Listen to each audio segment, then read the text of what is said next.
A 34 male never thought I'd be in this position. Married for 10 years, stable job, decent life. Nothing extravagant but comfortable. My wife 32 female and I had our ups and downs, but I always thought we were solid. At least until she sat me down one night and dropped a bomb on me. "I think we should try opening our marriage," she said, voice soft but firm. I stared at her, trying to process. "What?" She sighed like she was expecting resistance. "I love you, I do. But I feel like I need more. Just to explore. We got married young, and I don't want to live with regrets." Every instinct told me this was wrong. But I also knew that if she wanted it, the marriage was already in trouble. If I refused, she'd probably just do it behind my back. So, against my gut feeling, I agreed. She was thrilled.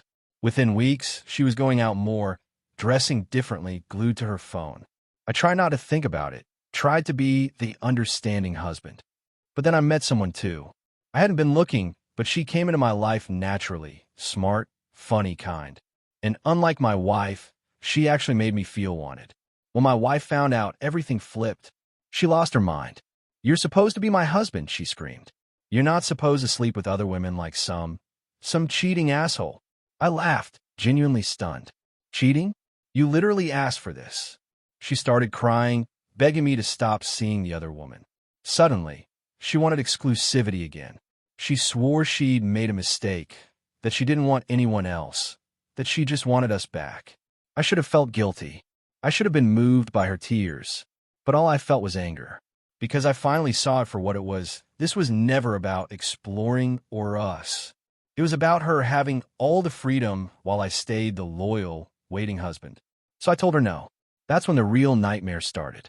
At first, she tried reasoning with me. She begged, she cried, she swore she'd been stupid and reckless, that she had only ever wanted me. But I wasn't buying it. This wasn't a mistake, I told her. You got exactly what you wanted, until you realized I could do the same. Her face twisted with frustration. It's not the same. I love you. You're my husband. I shook my head. No, it's exactly the same. You wanted to explore? I did too. You didn't care how it made me feel, and now you're mad because I finally stopped waiting for you. That's when she got desperate. She started playing dirty. First, she tried the guilt trip.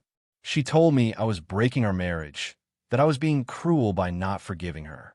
Then she started bringing up our history, how we'd built a life together, how I couldn't just throw it all away over a mistake. When that didn't work, she tried to manipulate me.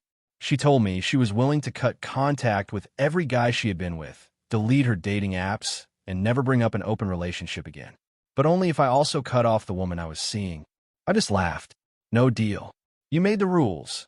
Now you have to live with them. That's when she snapped. The next morning, I woke up to find that she had locked me out of our shared bank account. Credit cards? Frozen. She even went as far as to change the passwords on a few of our streaming services. Petty as hell, but it showed me just how far she was willing to go to get her way. I wasn't going to play that game. I contacted my bank and had my direct deposit switched to a separate account under my name only. I also went ahead and transferred half of our savings into it, because legally, that money was just as much mine as it was hers. She was furious. You're being vindictive. I smirked.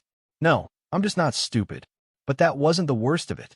No, she still had one last trick up her sleeve. She started telling our friends and family that I had cheated on her. She conveniently left out the part where she had been the one to push for an open marriage in the first place. I got messages from mutual friends, some supportive, some disgusted. My own mother called, asking, "Why would you betray her like this?" I had to set the record straight real quick. I sent a mass message to everyone she had lied to, detailing everything. Screenshots of our text conversations. A full timeline of events. I didn't even need to exaggerate. Just laying out the facts was enough to make her look exactly like what she was. Suddenly, people weren't so quick to take her side. Even some of her friends turned on her.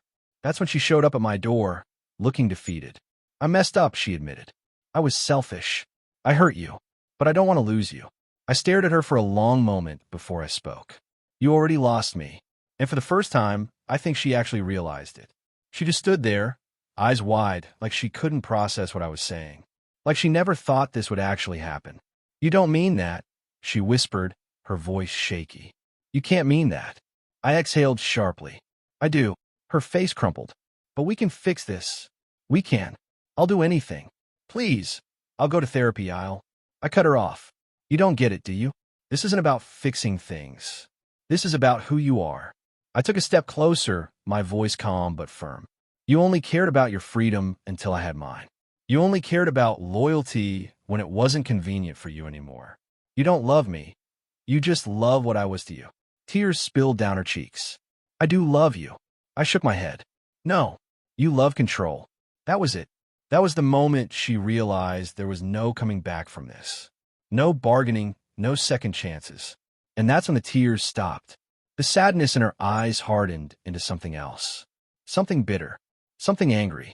If you do this, she said quietly, her voice laced with venom, I will make your life hell. I let out a short laugh. You already tried. Look how that turned out. She flinched like I'd slapped her, but I didn't care. I was done playing nice. The divorce was ugly. She fought me on everything.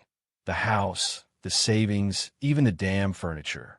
At one point, she tried to claim I had been emotionally abusive, probably thinking she could paint herself as the victim in court.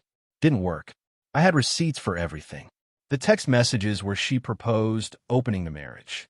The messages where she bragged to her friends about her hot new guy while I was at home, thinking we were still partners. The emails from our shared account where she had signed up for dating apps months before ever bringing it up to me. She thought she could play dirty? I played smarter. By the time it was over, she walked away with less than she would have if she had just been reasonable. I got the house. I got my savings. She got exactly what she deserved. And me? I moved on.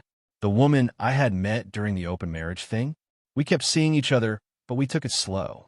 She never pressured me, never tried to force anything, and for the first time in a long time, I felt like I could actually breathe. My ex. Last I heard, she was couch surfing, burned a lot of bridges with her friends, and was struggling to keep up with bills. Part of me almost felt bad. Almost. But then I remembered the way she looked at me when she thought she could control me. When she thought I'd always just be there, waiting, while she had her fun. And I slept just fine. So yeah, if your partner ever suggests an open marriage, just know they're probably not expecting you to be the one who moves on.